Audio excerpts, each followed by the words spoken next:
Bonjour, je vous invite à vous asseoir. Enfin, je crois que tout le monde est assis presque. Je vous souhaite la bienvenue à tous. Ce matin, nous accueillons Phil Boetcher. Alors, il a dit, c'est beau, pour se rappeler, c'est beau et cher. Donc, il va nous apporter la prédication ce matin. Et voilà, donc il aura l'occasion de se présenter un peu plus quand ça sera son tour, pour nous dire un peu d'où il vient, etc. Nous sommes ici pour célébrer le grand nom de Jésus. C'est lui qui nous unit et qui nous rassemble ce matin. Voici ce que nous dit Paul au sujet de Jésus dans son épître aux Philippiens. Philippiens chapitre 2 au verset 6 à 11. Il possédait depuis toujours la condition divine, mais il n'a pas voulu demeurer de force l'égale de Dieu. Au contraire, il a de lui-même renoncé à tout ce qu'il avait et il a pris la condition de serviteur. Il est devenu homme parmi les hommes. Il a été reconnu comme un homme. Il a choisi de vivre dans l'humilité et s'est montré obéissant jusqu'à la mort sur une croix. C'est pourquoi Dieu l'a élevé à la plus haute place et lui a donné le nom supérieur à tout autre nom. Il a voulu que, pour honorer le nom de Jésus, tous les êtres dans les cieux, sur la terre et sous la terre se mettent à genoux, et que tous proclament à la gloire de Dieu le Père, Jésus-Christ est Seigneur. On entend souvent parler du petit Jésus, surtout pendant les fêtes de Noël, en référence à la naissance de Jésus dans la crèche. Et certaines personnes ont tendance à se moquer de son nom, à le rabaisser. Alors oui, il a choisi de laisser sa gloire de côté pour un temps et de s'abaisser à notre niveau. Il a fait cela pour nous et il est mort pour nous. Mais certains oublient qu'il a vaincu la mort et qu'il est ressuscité. Il siège à nouveau à la droite de Dieu. Et en fait, il n'y a pas de plus grand nom que celui de Jésus. Nous nous levons pour chanter. Jésus, c'est le plus beau nom. Alors c'est une traduction d'un chant en anglais qui dit Jesus' name above all names. Et ça se rapproche plus du texte que nous venons de lire. Le nom de Jésus au-dessus de tout nom. Nous nous levons pour chanter.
Vous pouvez vous asseoir.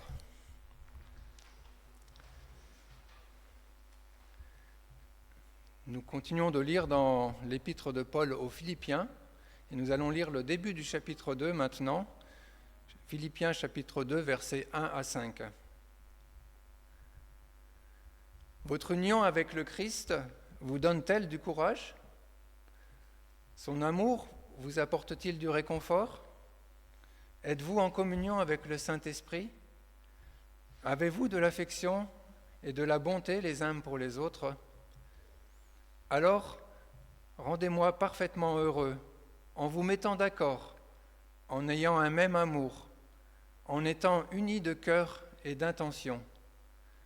Ne faites rien par esprit de rivalité ou par désir inutile de briller, mais avec humilité, considérez les autres comme supérieurs à vous-même. Que personne ne recherche son propre intérêt, mais que chacun de vous pense à celui des autres. Comportez-vous entre vous comme on le fait quand on connaît Jésus.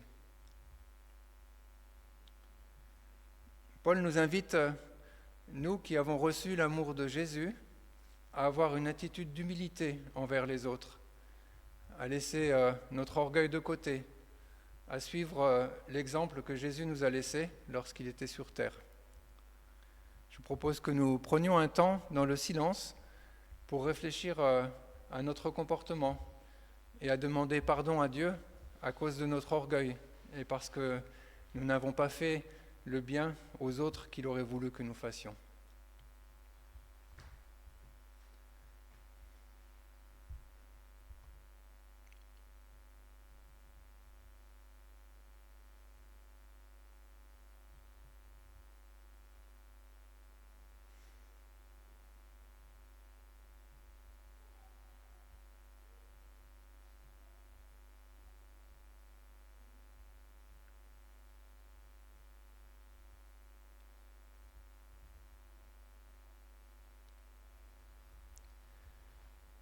Nous pouvons venir à lui tel que nous sommes avec humilité et dans la repentance. Je propose que nous restions assis pour chanter tel que je suis.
Je lis une parole de grâce dans la première épître de Paul à l'église de Corinthe, 1 Corinthiens 15, verset 57. « Mais loué soit Dieu qui nous donne la victoire par notre Seigneur Jésus-Christ. » Amen. Et je propose que nous nous levions pour chanter par le nom de Jésus. Dieu donne la victoire. Et nous continuerons ensuite dans la louange, et vous pourrez exprimer vos louanges à voix haute entre les chants. Donc levons-nous pour chanter par le nom de Jésus.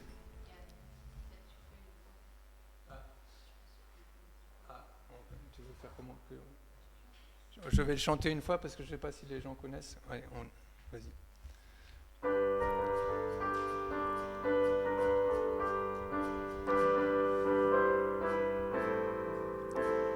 Par le nom de Jésus, par le nom de Jésus, je donne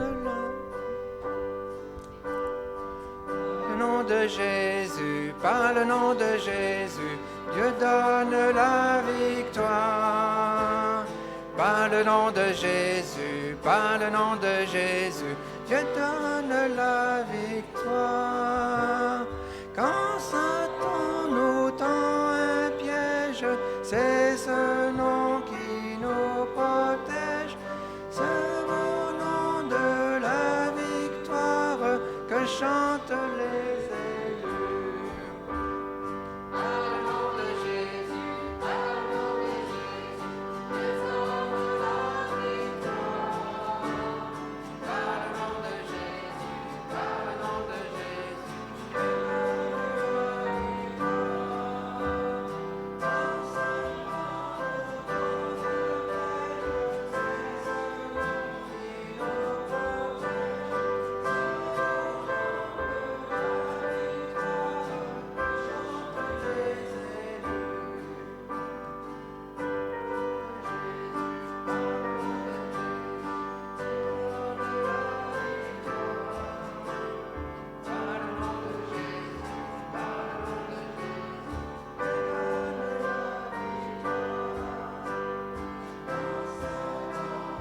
nous tend un piège, c'est ce nom qui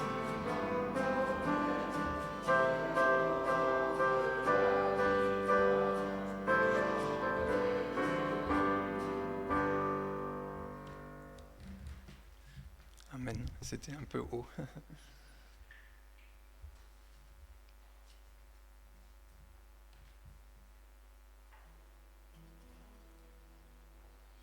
Merci Seigneur pour la victoire que tu as remportée sur la croix, parce que tu es ressuscité des morts. Merci parce que nous pouvons aussi nous approprier cette victoire sur le péché. Amen.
Nous voulons nous...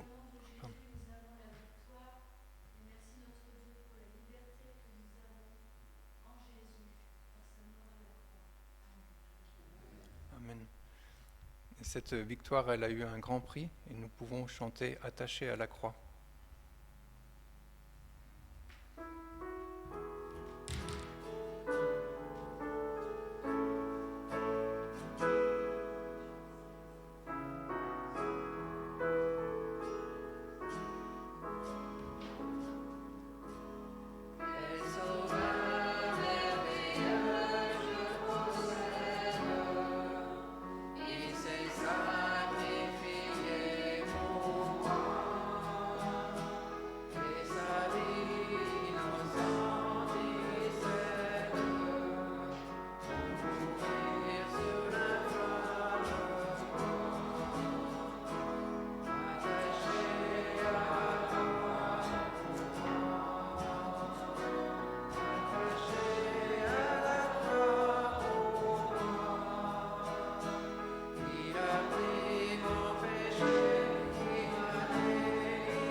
Allons placer Jésus au centre de notre vie.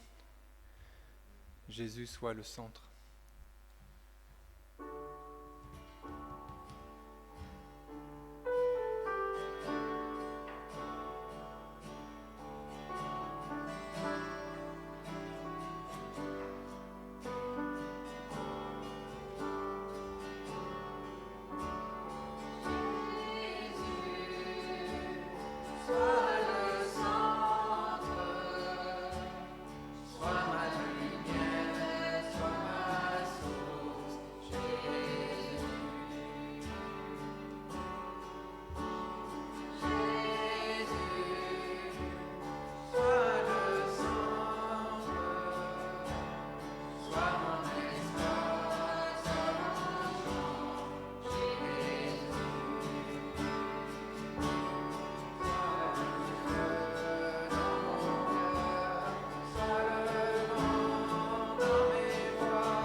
Amen. Et je propose que vous restiez debout, car nous allons dire ensemble, plutôt le chanter, ce que nous croyons. Nous chantons « Je crois en Jésus ».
Amen.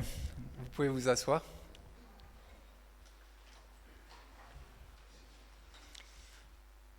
C'est le temps des offrandes maintenant.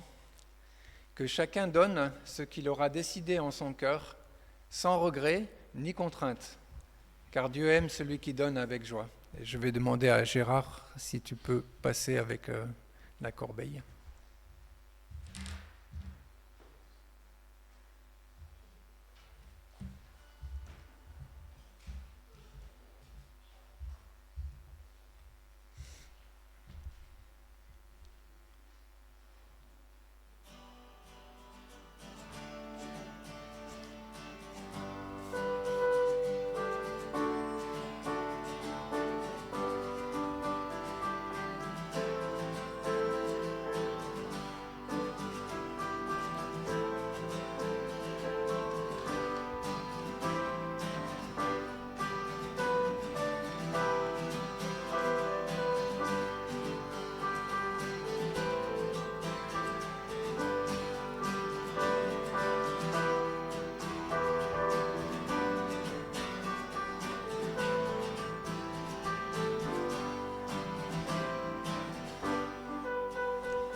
Seigneur, nous voulons te remercier parce que tout ce que nous avons, cela vient de toi. Et en retour, nous voulons te remettre ces offrandes et que nous puissions les utiliser pour ta gloire, pour faire grandir ton Église. Amen.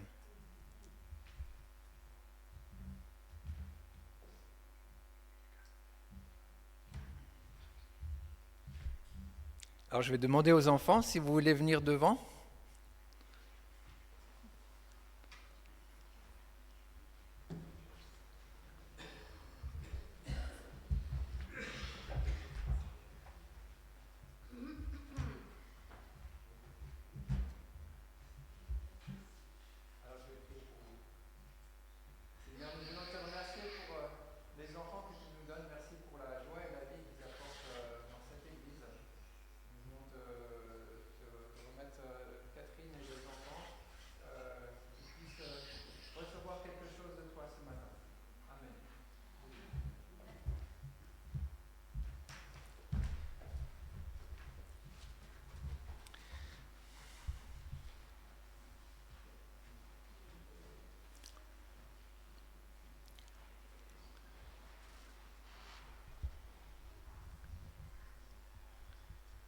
Donc c'est maintenant le temps de la prédication et je vais demander à Phil si tu peux venir et tu peux aussi avant la prédication nous dire un petit peu plus qui tu es et d'où tu viens. Bonjour. Comme on a déjà dit, je m'appelle Philippe ou Phil et si vous connaissez Charles Kay qui vient de temps en temps, je suis collègue avec lui, il est le dirigeant de notre équipe ici à Marseille. Moi, je viens, ça c'est un peu plus compliqué, je suis né en France, je suis né à Grenoble, et puis à 6 ans, on est déménagé en Allemagne, j'ai vécu dans la forêt noire là pendant 7 ans, j'ai oublié tout mon français, j'ai même pas pu compter jusqu'à 10, merci, c'est très gentil. Et quand j'ai essayé de compter à 10, mes parents ils m'ont entendu, ils disaient ça va pas, je suis né en France, la famille parle français, malgré le fait qu'on est américain, tu vas quand même garder ton français. Donc j'ai commencé des cours de français, mon père était mon prof.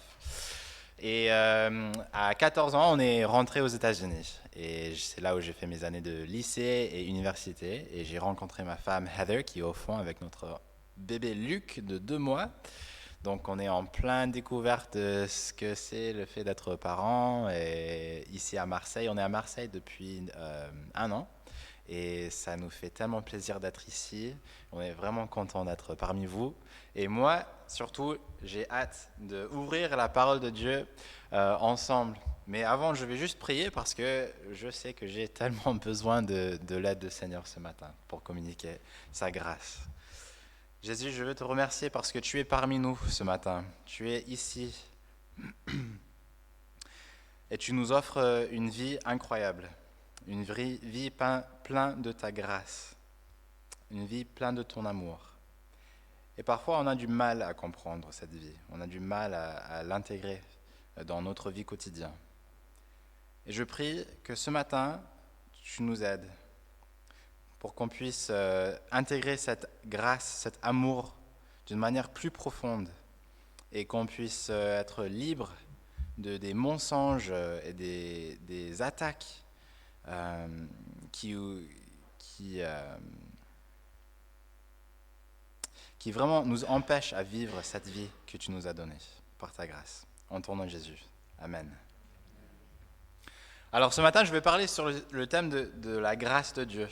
Et je vais me focaliser sur deux passages. Il y a un qui est un peu le théologie et l'autre qui est un peu une étude de cas de comment la grâce peut être vécue dans notre vie quotidienne. C'est mieux? Parfait, merci. Alors, on va commencer d'abord par le théologie. C'est en Éphésiens chapitre 2. On va commencer par ce passage qui est très parlant et pour moi, m'a bouleversé récemment. Et avant de vraiment se plonger, ça sera Éphésiens chapitre 2, versets 1 à 10. Avant de commencer à lire, je vais juste donner un peu de contexte. Alors Paul, il a passé 2 ans en Éphèse à implanter cette église. C'est le plus longtemps qu'il passe dans sa carrière comme implanteur principal. Il reste jamais si longtemps dans une ville.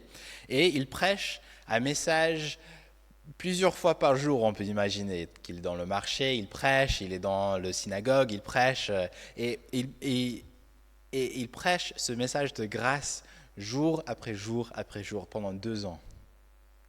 Et quand même, il le juge nécessaire de répéter encore une fois par écrit ce message qu'il a prêché quand il était avec eux. Alors parce que Paul a décidé que c'était une bonne idée de répéter ce message, moi aussi je me permets de faire la même chose. Je vais aujourd'hui parler que des fondamentaux des évangiles. Si c'était si important à l'époque, je pense que ça devrait être encore plus important pour nous aujourd'hui. Alors lisons notre texte, c'est Éphésiens chapitre 2, on va aller verset 1 jusqu'à 10. Quant à vous, vous étiez morts à cause de vos fautes et de vos péchés, que vous pratiquiez autrefois conformément à la façon de vivre de ce monde, conformément au prince de la puissance de l'air, de l'esprit qui est actuellement à l'œuvre parmi les hommes rebelles. Nous tous aussi, nous étions de leur nombre. Notre conduite était dictée par les désirs de notre nature propre, puisque nous accomplissions les volontés de la nature humaine et de nos pensées, et nous étions, par notre condition même, destinés à la colère, tout comme les autres. Mais Dieu est riche en compassion. À cause du grand amour dont il nous a aimés, nous qui étions morts en raison de nos fautes, il nous a rendus à la vie avec Christ. C'est par grâce que vous êtes sauvés. Il nous a ressuscités et fait asseoir avec lui dans les lieux célestes en Jésus-Christ. Il a fait cela afin de montrer dans les temps à venir l'infinie richesse de sa grâce par la bonté qu'il a manifestée envers nous en Jésus-Christ. En effet, c'est par la grâce que vous êtes sauvés, par le moyen de la foi. Et cela ne vient pas de vous, c'est le don de Dieu. Ce n'est pas par les œuvres afin que personne ne puisse se vanter. En réalité, c'est lui qui nous a fait. Nous avons été créés en Jésus-Christ pour des œuvres bonnes que Dieu a préparées d'avance afin que nous les pratiquions. Je ne sais pas si vous pensez comme moi, mais quand je lis ce texte, j'ai envie de louer Dieu. Pour moi, ce passage parle vraiment de la bonté de Dieu. Il me rappelle d'où je viens, où j'irai, et peut-être encore plus important, comment je vais y arriver. Je suis né spirituellement mort. J'ai mérité la colère de Dieu. Sa justice ne lui permet pas d'ignorer tout ce que je faisais. Mais il m'a tant aimé qu'il a envoyé son Fils pour me donner une nouvelle vie. Quel Dieu incroyable, qu'il mérite bien d'être loué, n'est-ce pas? On voit dans ce texte que nous sommes sauvés et nous vivons par la grâce de Dieu. On est sauvés et nous vivons par la grâce de Dieu. Une image de ça pour nous aujourd'hui, c'est le plongeur. Alors, pour moi, c'est la première fois que j'habite à côté de la mer et ça me fait plaisir que je vois plein d'entreprises de plongée où je vois des bateaux qui sortent ou qui rentrent avec les plongeurs. Et, et je vois pas mal de panneaux pour le baptême plongée par-ci, par-là. Et je me suis dit, voilà, c'est un bon image de la grâce de Dieu, de cette vie qu'il nous offre. Un plongeur, il se met plein d'équipements. Mais peut-être la chose la plus importante, c'est le réservoir d'oxygène et le masque pour respirer. On peut avoir autant d'équipements qu'on veut, mais on ne peut pas aller sous l'eau sans pouvoir respirer. C'est un peu ça, la grâce, cette vie que Jésus nous offre. C'est un peu comme il y a un réservoir et nous, quand on respire un peu l'atmosphère, c'est un peu l'atmosphère morte. Mais on peut mettre ce masque d'oxygène vivant, d'air vivant qui entre dans nous. Et c'est là notre capacité de vivre, de respirer, de rester accordé à Dieu. C'est d'être resté avec cette grâce devant nous. C'est tellement important. Mais dans ce monde, il y a quand même des défis de rester accordé à cette grâce. Il y a plein de mensonges, de messages qui sont un peu anti-grâce, qui essaie de couper, de enlever ce masque de nous. Et c'est pour ça que Paul a besoin de répéter à ces chrétiens qui sont sauvés par la grâce, c'est parce qu'il y a plusieurs barrières. Une, c'est on l'oublie tout facilement, tout simplement. L'autre, on croit des mensonges qui sont dits autour de nous, des messages négatifs qui sont pas vrais, qui sont pas en accord avec l'Évangile. Ça vous est arrivé d'oublier la grâce de Dieu? D'avoir ce masque enlevé, de vivre sans être accordé à lui? Ça m'arrive assez souvent, malheureusement. Plus souvent que je veux admettre. Mais c'est subtil d'être éloigné, d'avoir oublié la grâce de Dieu. Il n'y a pas un panneau qui s'affiche avec des lumières et une alarme. « T'as oublié la grâce de Dieu, attention !» Malheureusement, ça sera bien. Non, c'est plus subtil et beaucoup plus dangereux aussi.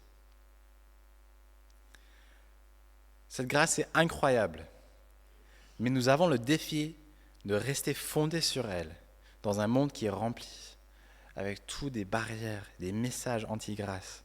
C'est compliqué. C'est compliqué. Alors, on va basculer un peu sur une étude de cas. C'est une histoire que Jésus a racontée. Et pour moi, ça montre peut-être les deux plus grands effets de ce qui peut nous arriver quand on oublie cette grâce. Et mon espérance, c'est que nous pouvons nous reconnaître si nous aussi avons commencé à oublier ou éloigner ou enlever cette masque de grâce pour qu'on puisse retourner sur la fondation de l'amour et de grâce de Dieu. C'est une histoire, c'est en Luc chapitre 15, et c'est un parabole que je pense la plupart de nous vont connaître. C'est le parabole des deux fils. Je veux lire entièrement, c'est un peu long, mais ça vaut la peine parce que c'est simple et c'est direct et c'est la meilleure manière de raconter cette histoire. C'est puissant quand même. Jésus dit encore, un homme avait deux fils.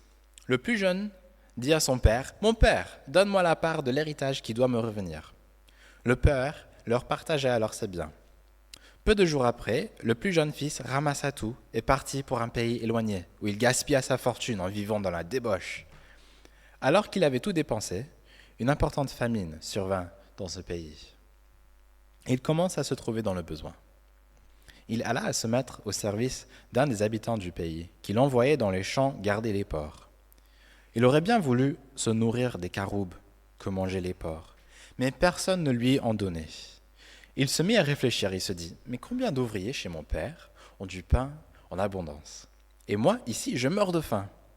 Je vais retourner vers mon père et je lui dirai, « Père, j'ai péché contre le ciel et contre toi. Je ne suis plus digne d'être appelé ton fils. Traite-moi comme l'un de tes ouvriers. » Il se leva, il alla vers son père. Alors qu'il était encore loin, son père le vit et fut rempli de compassion. Il courut se jeter à son cou et l'embrassa. Le fils lui dit, « Père, j'ai péché contre le ciel et contre toi. Je ne suis plus digne d'être appelé ton fils. » Mais le père dit à ses serviteurs, « Apportez vite le plus beau vêtement et mettez-le lui. Passez-lui un anneau au doigt et mettez-lui des sandales aux pieds. Amenez le veau qu'on a engraissé et tuez-le, mangeons et réjouissons-nous, car mon fils que voici était mort, il est revenu à la vie. Il était perdu, il est retrouvé. » Et ils commencèrent à faire la fête. Or le fils aîné était dans les champs. Lorsqu'il revint, il approcha de la maison, il entendit de la musique et des danses. Il appela un de ses serviteurs et lui demanda ce qui s'est passé. Le serviteur lui dit « Ton frère est de retour et ton père a tué le veau engraissé parce qu'il a retrouvé en bonne santé. » Le fils aîné se mit en colère et il ne voulait pas entrer. Son père sortit, le suppliait d'entrer. Mais il répondit à son père, « Voilà tant d'années que je suis à ton service sans jamais désobéir à tes ordres. Et jamais tu ne m'as donné un chèvreau pour que je fasse la fête avec mes amis. Mais quand ton fils est arrivé, celui qui a mangé tes biens avec des prostituées, pour lui tu as tué le veau engraissé. » « Mon enfant, lui dit le père, tu es toujours avec moi, et tout ce que j'ai à toi. Mais il fallait bien faire la fête et nous réjouir, parce que ton frère que voici était mort, il est revenu à la vie. Il était perdu, il est retrouvé. » Les deux fils pour nous, ils représentent les deux manières de penser que nous pouvons avoir, ou les deux mensonges dans lesquels on peut tomber quand nous oublions la grâce de Dieu. Je ne sais pas s'il y en a quelqu'un ici qui se retrouve dans le premier fils. Pour lui, le premier résultat de son oubli, c'est de croire qu'il est trop mauvais. Il se sépare de cette grâce, il regarde tout ce qu'il fait et il croit qu'il ne le mérite pas. On dit qu'on est tellement loin du standard de Jésus que nous ne méritons ni son amour ni sa grâce. Le symptôme principal, ça c'est très important, le symptôme principal de cet oubli, de cette manière de penser, c'est la honte. C'est une énorme barrière entre nous et l'amour de Jésus, la honte. Parce que quand on a la honte, on commence à se cacher, à se séparer. On rencontre ce genre de mensonges après que nous nous rendons compte comment nos cœurs sont pourris. Tout d'un coup, on commence à se dire « Ah mais non, je ne mérite pas son amour si bon, je suis terrible, j'ai besoin de m'éloigner de lui. » Souvent pour moi, c'est quand je tombe dans un cycle de péché où je refais quelque chose que j'ai dit je ne le referai jamais encore. Vous connaissez ce genre de promesses ? Je ferai jamais encore, je me mettrai jamais encore en colère comme ça. Je réagisserai jamais encore comme ça. Je regarderai jamais cette chose encore. Et tout d'un coup, on se retrouve en faisant exactement ce qu'on a dit. On ne le fera jamais. Les effets de cette honte sont subtils parce qu'ils ne vont pas forcément résoudre dans une rupture totale avec la relation avec Dieu. Souvent, nous qui sommes piégés ici, on continue d'aller à l'église, on continue à prier, à lire nos Bibles. On sait que sans Dieu, nos vies sont perdues. Alors comme le Fils, on essaye de garder une place près du Père, mais pas en tant que fils ou fille. Nous voulons la proximité, mais pas l'intimité. Parce que dès qu'on est intime, on est connu complètement. Et là, on ne sait pas ce qui va arriver si on est connu complètement. On a peur d'être rejeté. Nous aussi, on dit avec le Fils, « Père, j'ai péché contre le ciel et contre toi, je suis plus digne d'être appelé ton Fils, traite-moi comme l'un de tes ouvriers. » Nous pensons que Jésus est venu peut-être pour sauver la meilleure version de nous-mêmes, une version qui n'existe pas, une version que Jésus a imaginée. Parce que s'il me connaissait, c'est impossible qu'il me choisira. Le moi avec lequel on vit tous les jours, ça ne mérite pas l'amour de Dieu. Donc on a honte. On remplace en fait, quand on pense au Père, on remplace une image du Père qui nous aime, qui nous accueille avec des bras ouverts. Et en fait, on met au lieu de ça un Père qui est déçu, un Père qui est un peu en colère avec nous. Est-ce qu'aujourd'hui, tu trouves que tu ressembles au plus jeune fils ? Est-ce qu'on est venu avec une attitude qu'on a besoin de Dieu, mais il pourrait être que déçu avec comment on s'est comporté cette semaine ? Je ne sais pas ce qu'on a fait. Je ne sais pas ce que nous avons fait cette semaine. Le cycle dans lequel on est coincé, le jugement qu'on a fait, la convoitise dans lequel on est tombé, les mensonges qu'on a racontés, les pensées impures qu'on a eues. Mais j'ai des bonnes nouvelles. Si on tourne vers Dieu, si on est désolé pour ce qu'on a fait, Dieu est là pour nous accueillir comme un père avec les bras ouverts qui attend avec impatience son enfant. C'est ça la grâce. Dieu nous connaît. Il nous connaît entièrement. Et il nous pardonne entièrement. Il nous réunit non parce que nous n'avons pas fait des mauvaises choses, mais parce qu'il le veut. Il nous veut. Il nous connaît complètement. Il nous accepte complètement.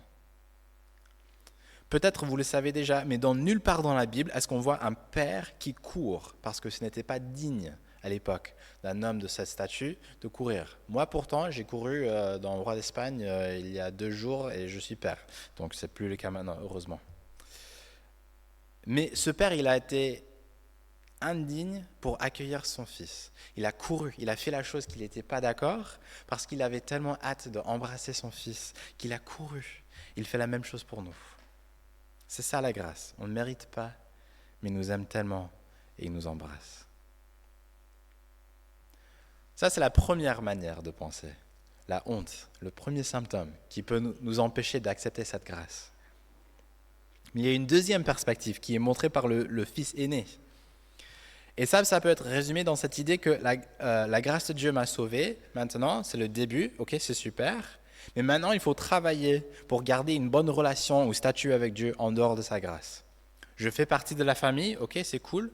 Mais maintenant, la fondation de notre relation, c'est que je me comporte bien. Et j'avoue que j'ai cette mentalité plus souvent que j'aimerais. Cette manière de penser, c'est anti-grâce parce que je me focalise sur les bonnes choses que moi je fais et que moi j'ai accomplies ou les mauvaises choses que je n'ai pas faites. Et l'accent ici est tout à fait sur mes accomplissements. Je commence à me comparer mes efforts ou ce que je fais avec les efforts des autres et non sur la grâce de Dieu. Si le premier symptôme, c'était la honte, le symptôme ici, c'est le jugement, la comparaison, le fait d'être rapide à critiquer les autres. Au lieu de dépendre de la grâce de Dieu, on commence à regarder autour de nous et on construit notre propre système de justification. Alors, dans cette mentalité, nous pouvons transformer n'importe quel aspect de nos vies dans un système pour nous justifier devant les autres, pour être mieux que les autres. Le critère de notre système n'est pas important pour nous qui sont dans cette mentalité anti-grâce. La chose la plus importante, c'est qu'on se trouve mieux que quelqu'un d'autre. Parce qu'on est en train de mériter cet amour. Alors, il faut juste être mieux que quelqu'un d'autre. Pour le fils aîné, son critère, c'était sa fidélité envers le père. Parce qu'il était avec le Père, parce qu'il était fidèle envers son Père, il était mieux que son frère, il méritait mieux que son frère qui est allé vivre dans la débauche.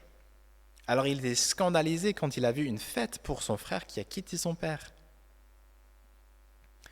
J'aime bien l'image de construire des échelles pour qu'on puisse aller plus haut ou pour qu'on puisse comparer qui est plus haut et qui est plus bas que nous sur ces échelles.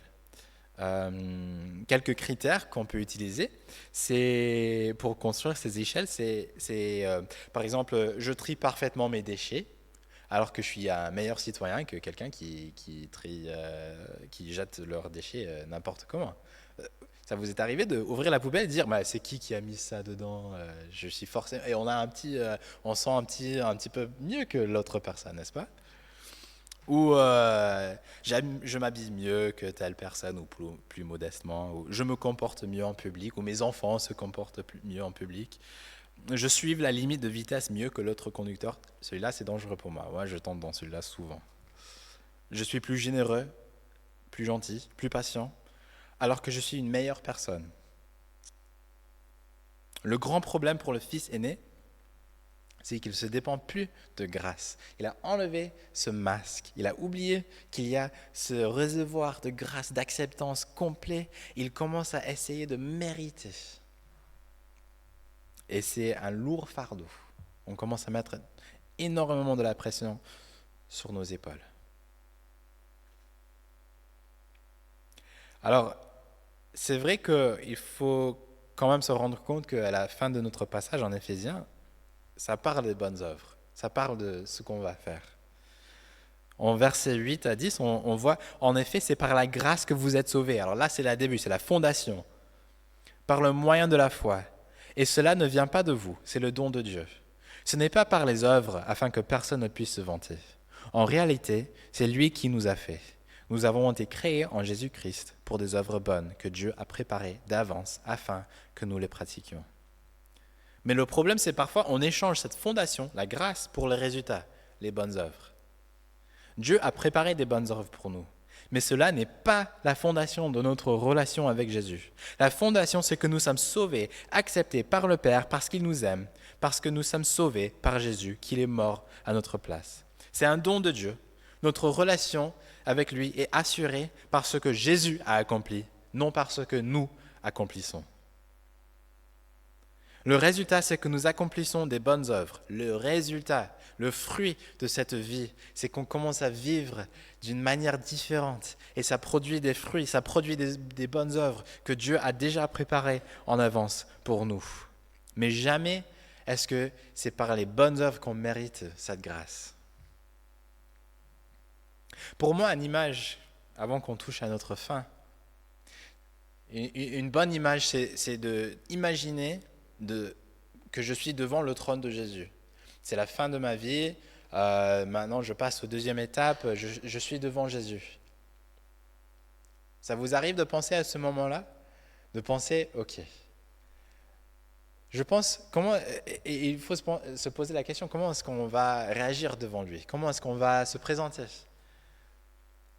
Quelle sera notre première réaction? J'espère pour moi que ça sera merci pour la grâce. Parce que je vais regarder à qui je suis sans lui. Je vais regarder à tout ce que j'aurais pu faire sans lui.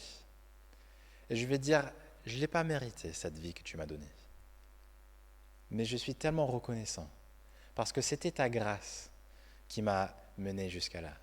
C'était ta grâce qui m'a soutenu jusqu'à là. C'était ta grâce, ta bonté, que je n'ai pas mérité, mais que tu m'as donné quand même. Et c'est pour ça que je suis là. C'est pour ça que je suis arrivé devant toi. Et cette grâce est donnée librement. Et parce que c'est donné librement, il n'y a aucune honte. Il n'y a aucun besoin de se justifier, de regarder les autres, de comparer. Il y a simplement une relation acceptée qu'on peut vivre pleinement avec lui. Prions pour qu'on puisse intégrer cette vie d'une manière plus profonde. Jésus, tu offres cette vie librement. Justement parce qu'on ne le mérite pas. Et justement parce qu'on ne pourrait jamais le mériter.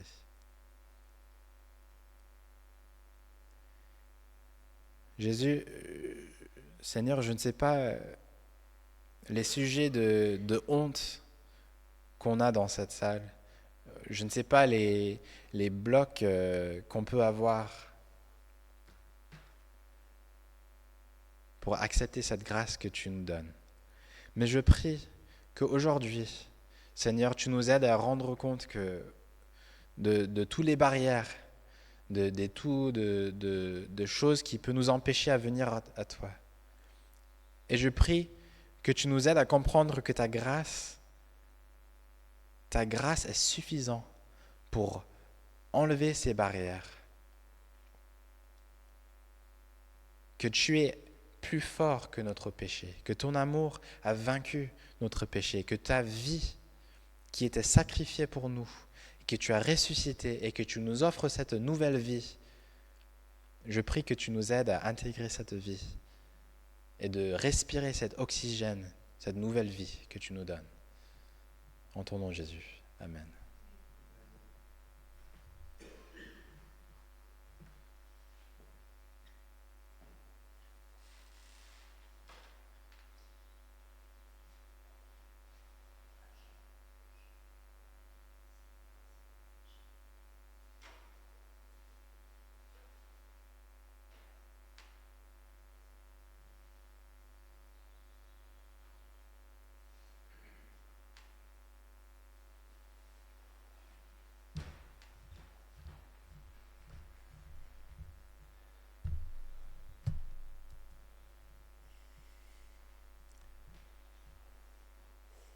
C'est le moment du repas du Seigneur, l'occasion de dire merci à Dieu aussi pour sa grâce.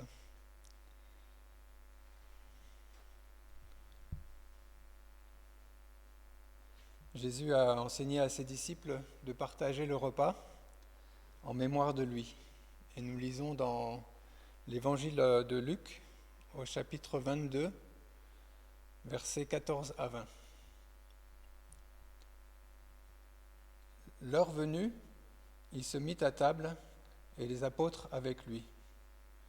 Il leur dit : « J'ai désiré vivement manger cette Pâque avec vous, avant de souffrir, car, je vous le dis, je ne la mangerai plus jusqu'à ce qu'elle soit accomplie dans le royaume de Dieu. » Il prit une coupe, rendit grâce et dit : « Prenez cette coupe et distribuez-la entre vous. Car, je vous le dis, je ne boirai plus désormais du fruit de la vigne, jusqu'à ce que le royaume de Dieu soit venu. » Ensuite, il prit du pain, et après avoir rendu grâce, il le rompit et le leur donna en disant : « Ceci est mon corps qui est donné pour vous. Faites ceci en mémoire de moi. » De même, il prit la coupe après le repas et la leur donna en disant : « Cette coupe est la nouvelle alliance en mon sang qui est répandue pour vous. »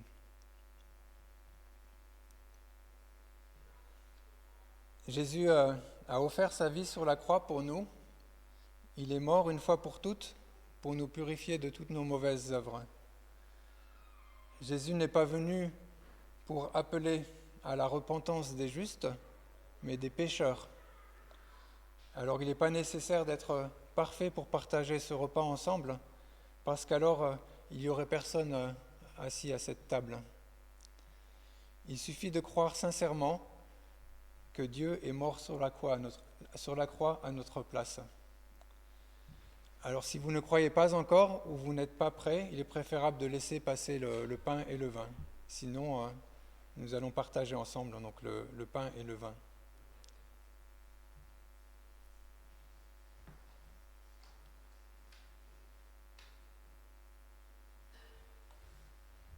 Donc Yannick va passer au milieu de vous pour distribuer le pain et le vin, et nous prendrons le pain et le vin ensemble.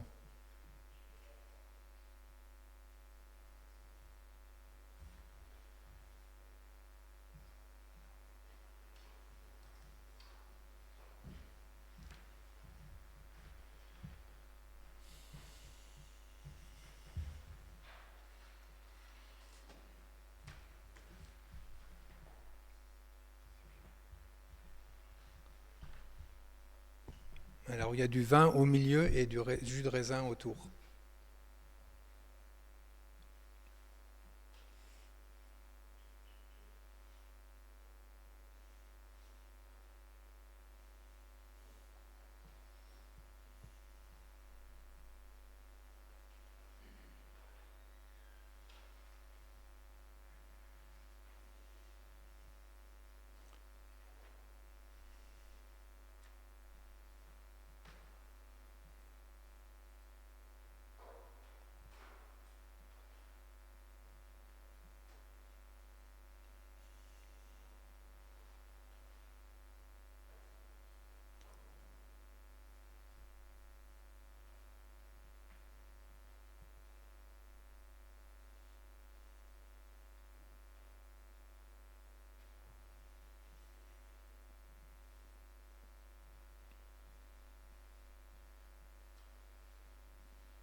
Le pain que nous rompons est la communion au corps du Christ.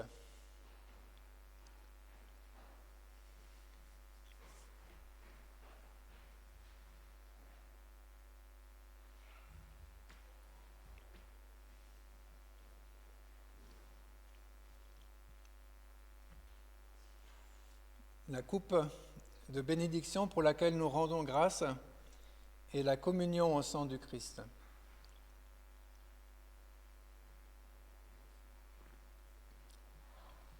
Prions. Seigneur, nous voulons te remercier pour ton sacrifice pour nous. Merci pour ton amour.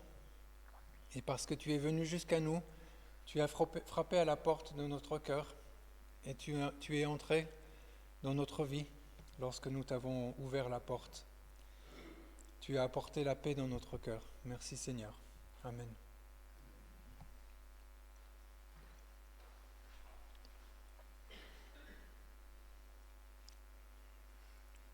Vous pouvez vous asseoir.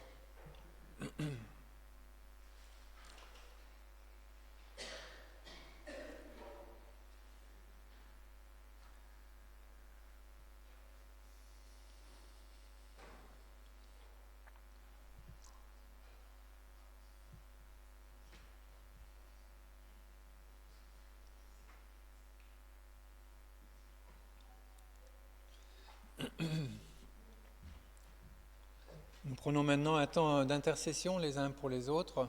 Je ne sais pas s'il y a des sujets de prière que vous voudriez partager. Pour Martine et pour Hugues.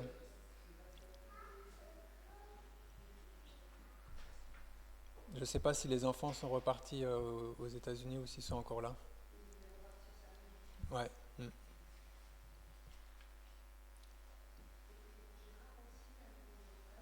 Oui.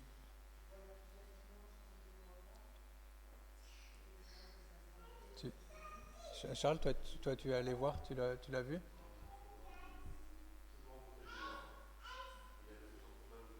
Ah, donc des douleurs au dos, ouais. Il est en fauteuil roulant. Ouais. Oui.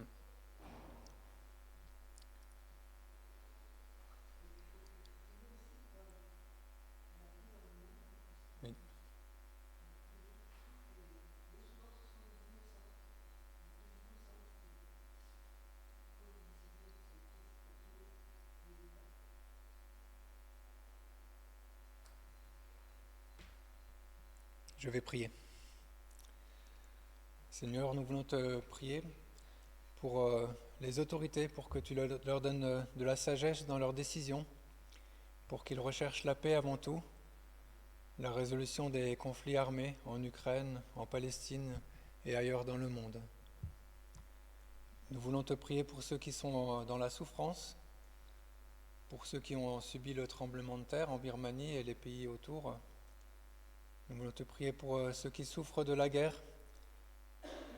ceux qui sont malades, que tu leur apportes ton réconfort et ta guérison. Nous voulons te remettre en particulier Gérard Brandgoran avec ses douleurs au dos et le fait qu'il soit en siège. Nous voulons te prier que tu lui fasses du bien.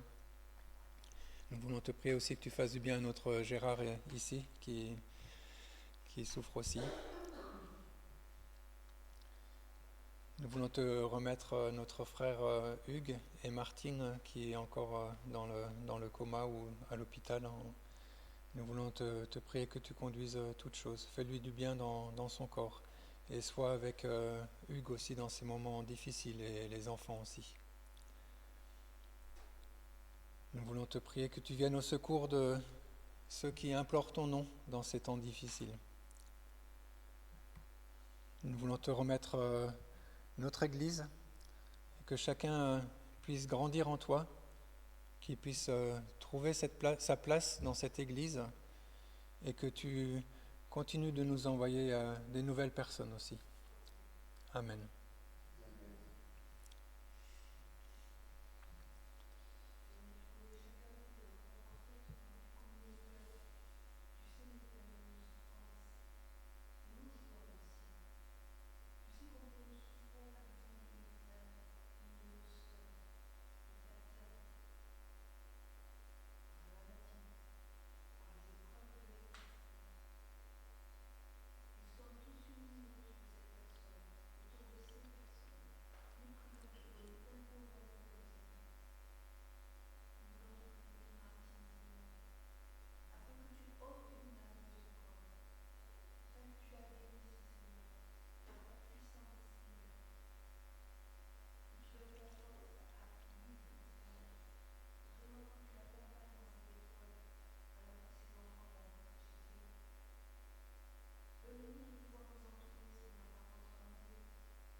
Avant de faire l'envoi et la bénédiction, quelques annonces. Donc je rappelle que nous avons l'étude biblique le mardi soir à 20h en ligne avec Michael Bénat. Et donc nous allons démarrer un nouveau livre, c'est le livre de Jacques. Dimanche prochain, le culte aura lieu à 10h30 et nous aurons la joie d'accueillir Yves Tarallo qui est déjà venu faire la prédication. Donc Yves Tarallo dimanche prochain. Le dimanche 13 avril, nous aurons une présentation du projet d'évangélisation à Marseille avec le concert de Dan Luiten au Dôme le 29 juin prochain. Donc il y aura quelqu'un qui viendra nous présenter ce projet d'évangélisation sur Marseille. Peut-être on vous fera passer un flyer d'ici là par email.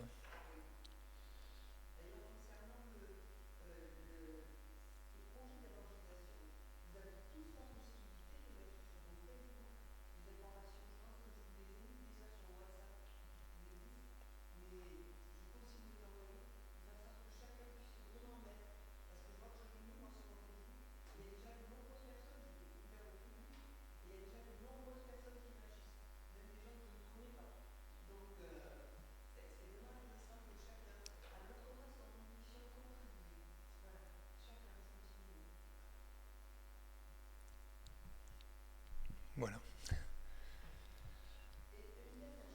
Oui.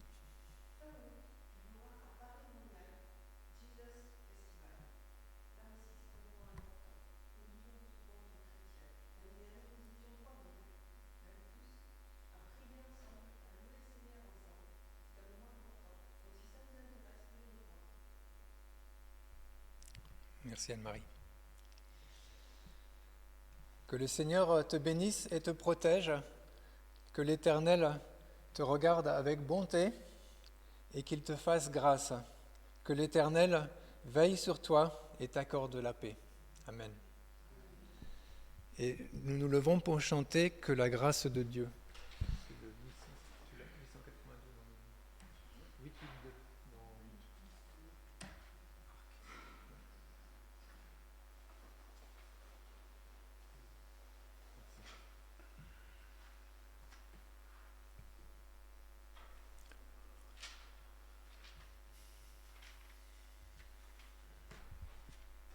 Nous pouvons le chanter en nous adressant à nos voisins, chacun les uns les autres.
La grâce de Dieu soit sur toi, pour t'aider à marcher dans ses voies. Reçois tout son pardon et sa bénédiction, en paix, dans la joie, dans l'amour.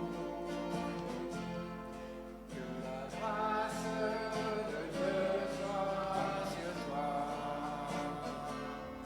pour t'aider à marcher dans ses voies.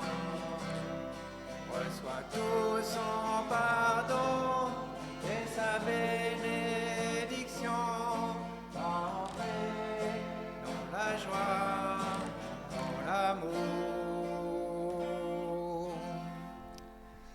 Amen. et bon dimanche à vous.